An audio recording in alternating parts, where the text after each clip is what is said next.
Welcome to the AEN Stories channel. By the time my wife got arrested for insider trading, I'd already drafted 3 different versions of the statement I'd give to the press. That sounds cold, I know. But when you've spent 20 years as a partner in a corporate law firm, you learn 2 things. 1. People will absolutely do the dumbest possible thing with access to sensitive information, and 2. The narrative is everything. My name is Robert Lang.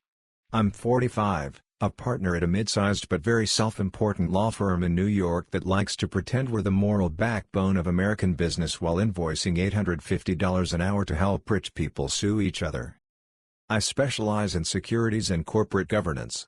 Translated from legalese, that means my job is to keep companies from getting in trouble for exactly the kind of thing my wife decided to do.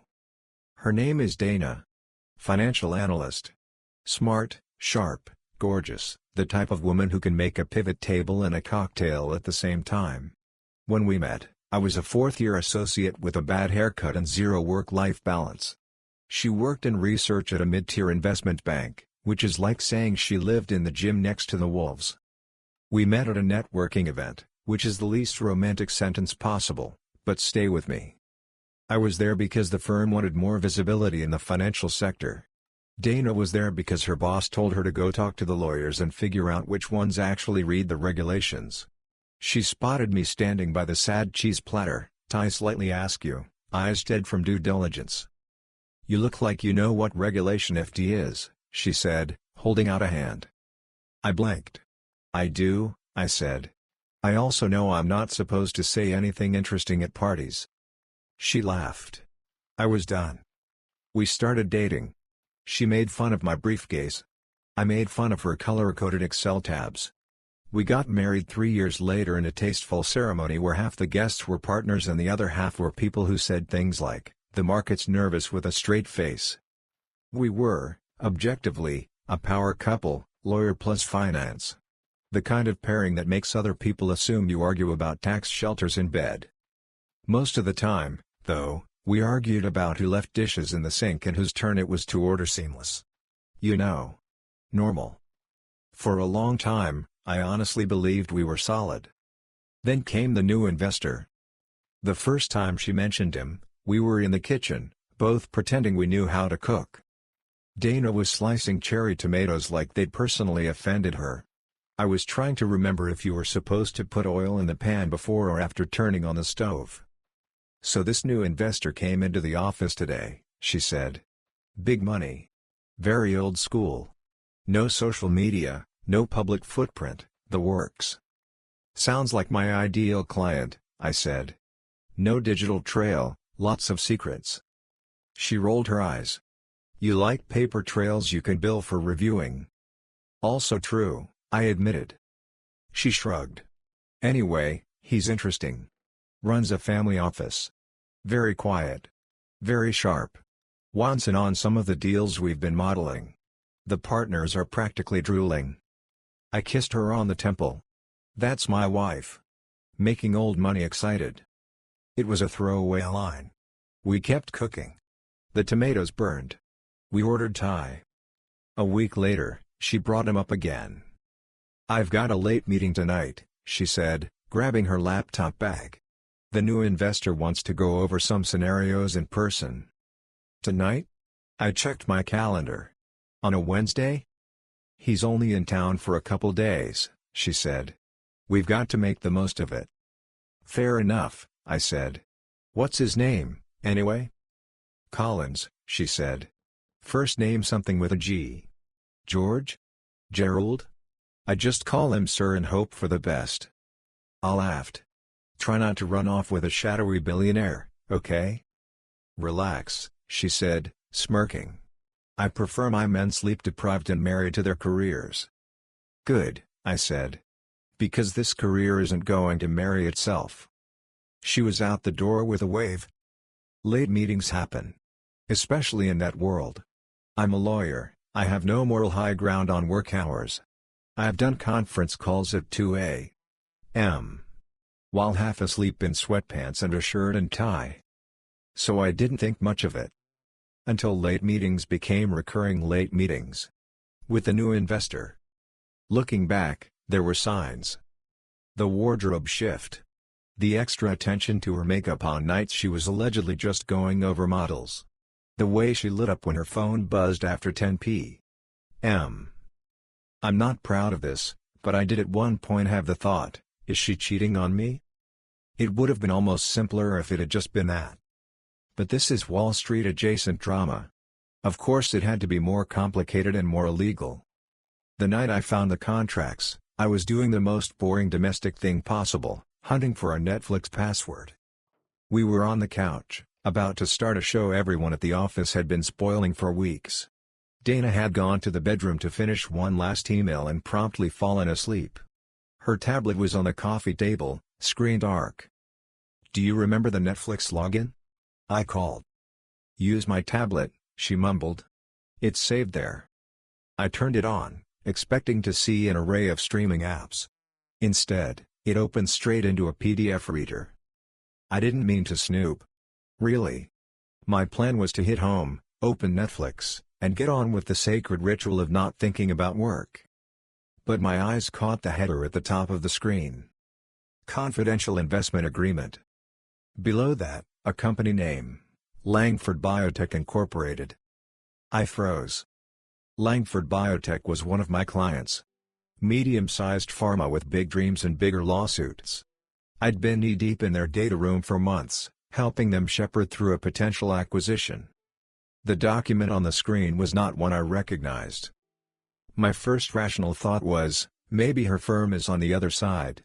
Maybe this is a standard market play. Maybe I'm being paranoid. Then I saw the next line. The investor acknowledges that analyst has access to certain internal, non-public financial data of Langford Biotech Incorporated.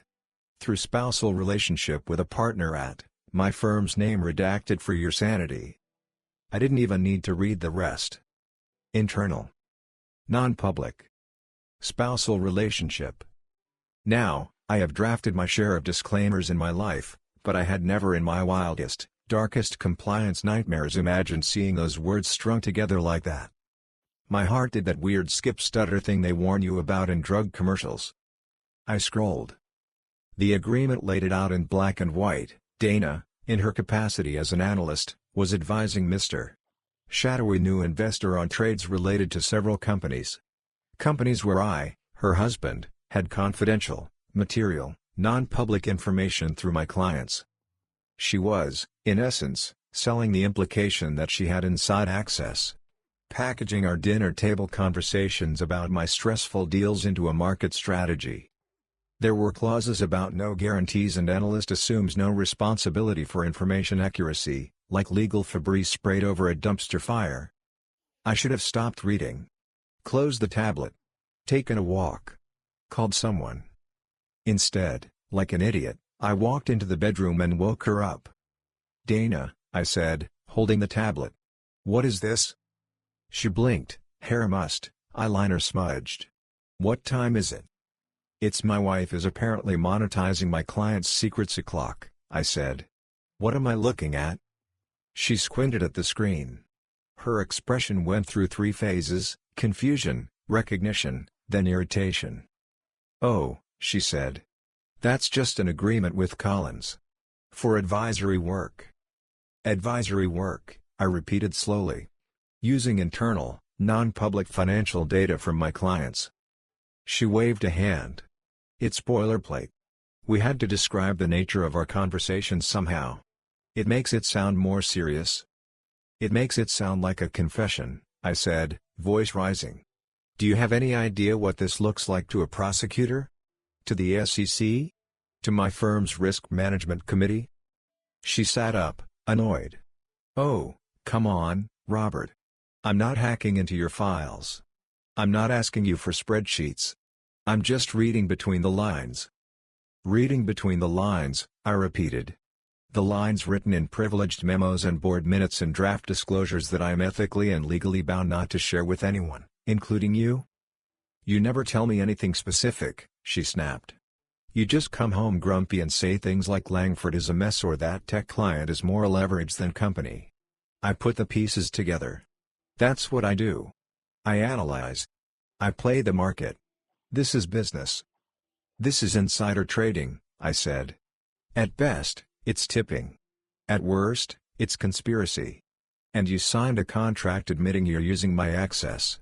They teach entire courses at my law school about people going to prison for less. She scoffed. You're being dramatic. Everyone does it. Everyone does it.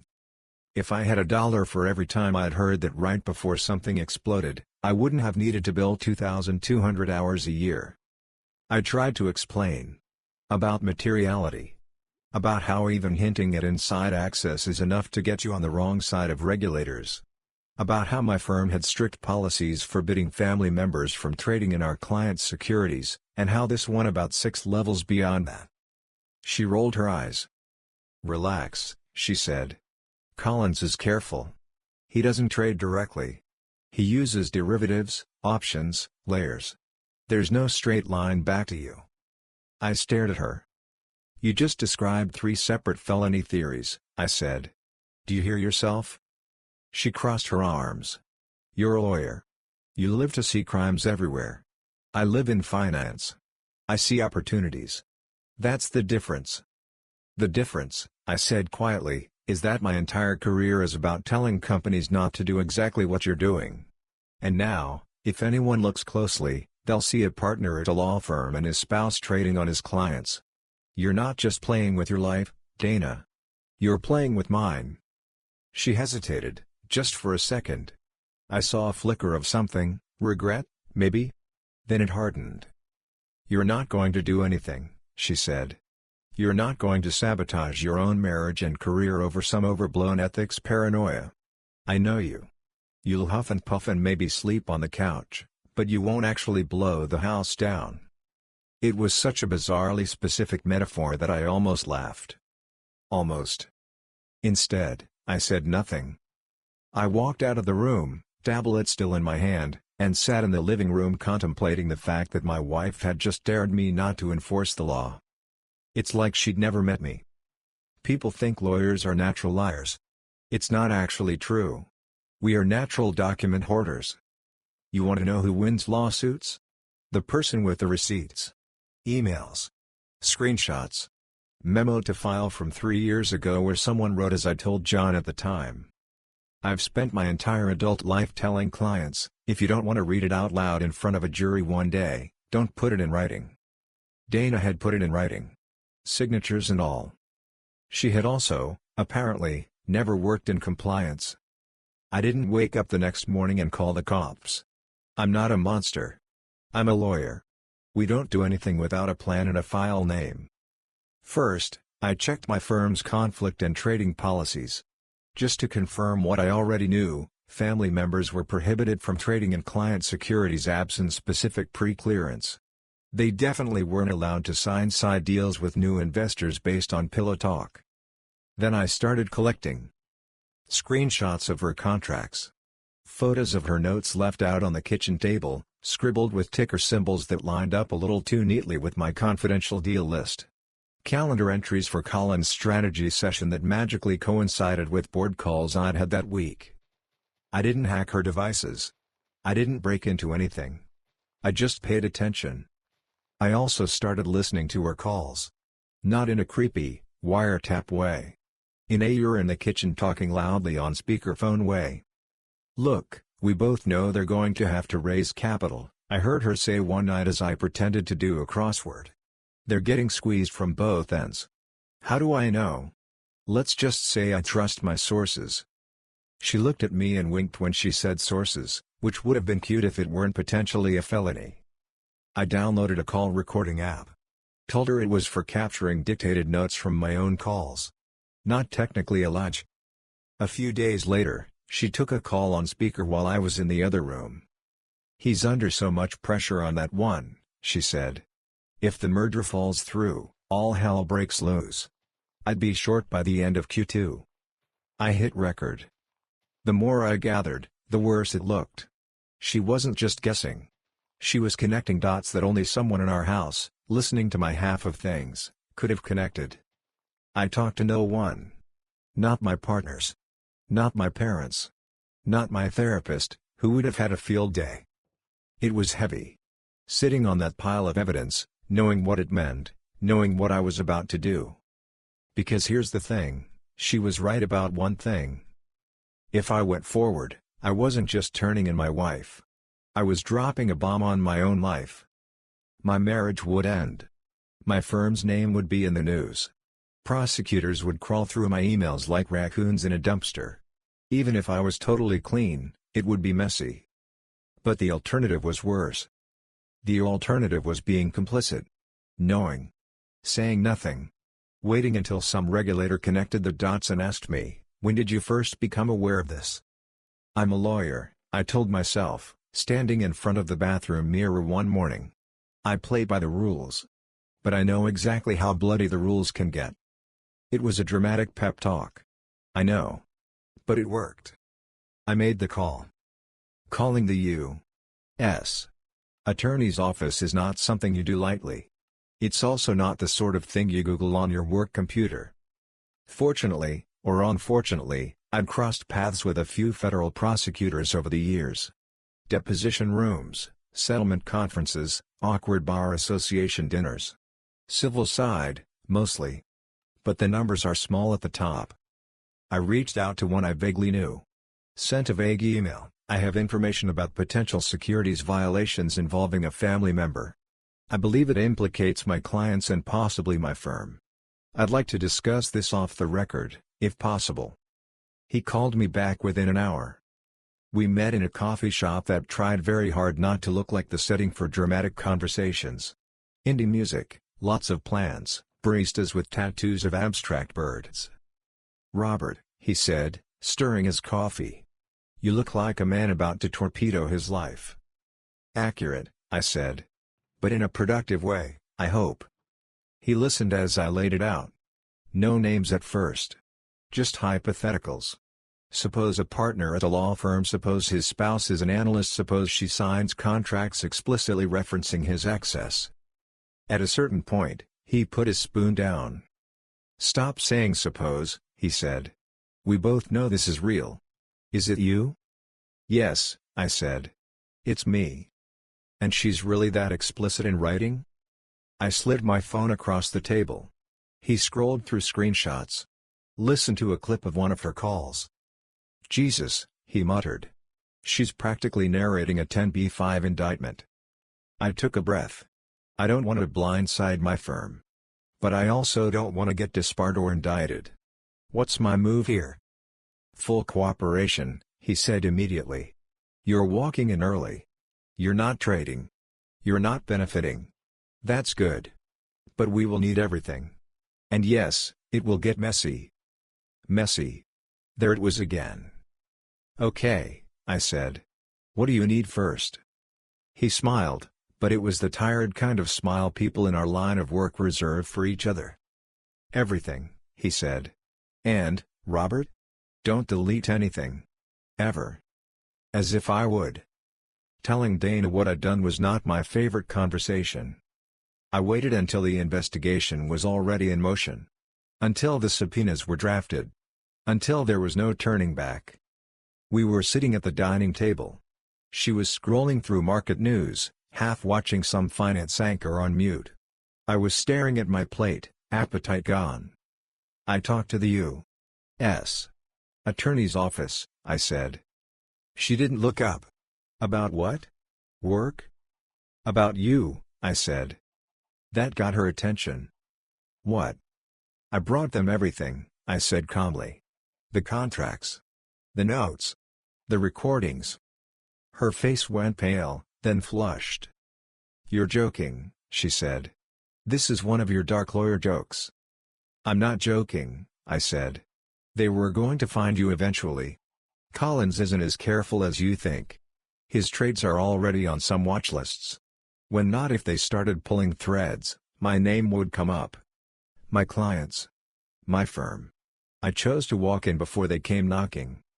Her voice rose. "You turned me in? Your wife?" "I reported a crime," I said. "One that endangered my license, my clients, my partners, and yes, my wife. I also made it very clear that I never shared non-public information. That I'd tried to stop you when I found out. That I'm cooperating fully." She laughed, a harsh, disbelieving sound. "You're insane," she said. "Do you have any idea what you've done? They're not going to give you a medal. They're going to drag us both through hell. You could have just kept your mouth shut and waited for a perp walk from my office?" I said. "No thanks." She stood up, chair scraping. "I can fix this," she said. "I can talk to Collins, restructure things, unwind the trades." "You can't unwind recorded phone calls," I said. "Or contracts. Or emails. This isn't a bad bet you hedge away. This is a crime that already happened." She stared at me like I was a stranger. "I thought," she said slowly, shaking her head. "I thought you loved me enough to protect me." "I do love you," I said. "Which is why I warned you.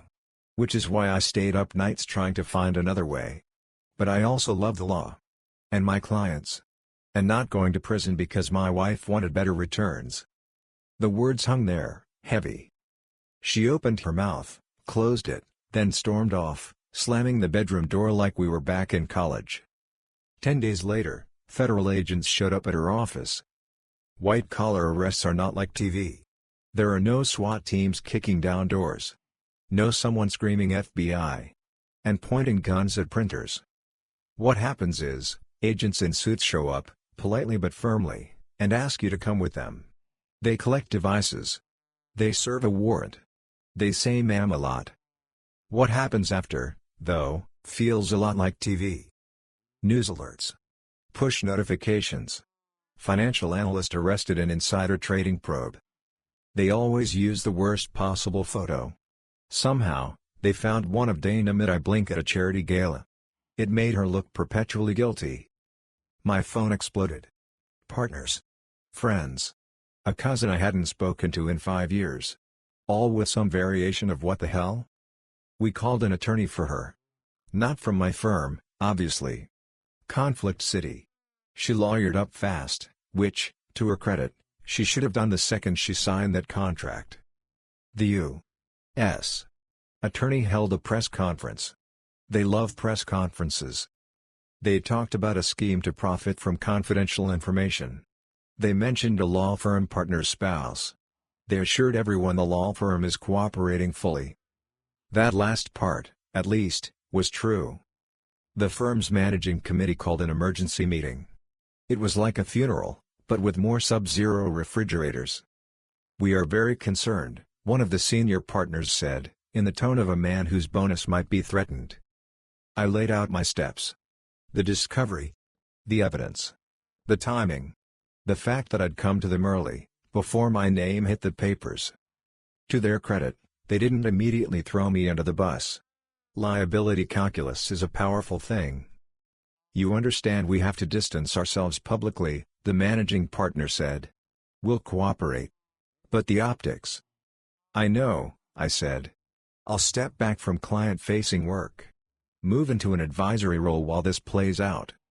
In other words, I benched myself before they could. The months that followed were surreal. I was still a partner, technically, but I wasn't billing like one. I spent a lot of time with prosecutors, explaining industry norms, translating Dana's slang into legal theories. I walked them through timelines, deal structures, what everyone does it actually meant in practice. "You're very good at this," my contact at the U.S. attorney's office said one day after a particularly dense session. "At explaining why people make terrible choices?" I said. "It's my superpower." "You ever thought about consulting?" he asked. "Compliance programs, training, that kind of thing? Firms would pay good money for someone who's seen both sides." "Are you trying to recruit me?" I said. "Not officially," he replied. "But unofficially? There's a lot of need out there for someone who can make this stuff real. Not just some PowerPoint no one reads." I went home that night and stared at the wall for a long time. My marriage was, to put it mildly, over. Dana and I barely spoke. When we did, it was through lawyers or about logistics. Her case moved forward. She eventually pled guilty, small fish compared to Collins, but still a fish. Sentencing day was weird. I went. I don't know why. Maybe morbid closure. She stood there in a navy suit, looking smaller than I'd ever seen her. The judge talked about serious breaches of trust, market integrity, people in positions of privilege abusing excess. She got time. Not decades. But enough. When the judge asked if she wanted to speak, she did. "I made a mistake," she said, voice steady but soft. "I thought I was smarter than the system. I treated my husband's work like a tool instead of a trust. I'm sorry."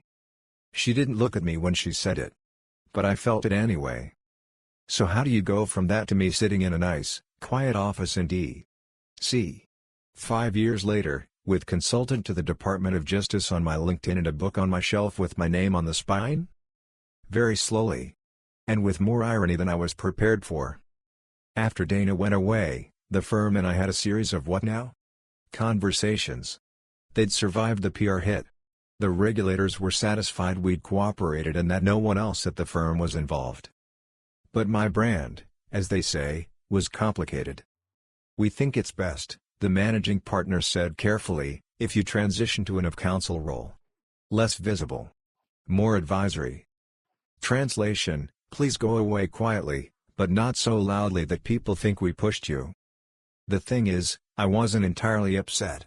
The idea of going back to marathon due diligence sessions and 1 a.m.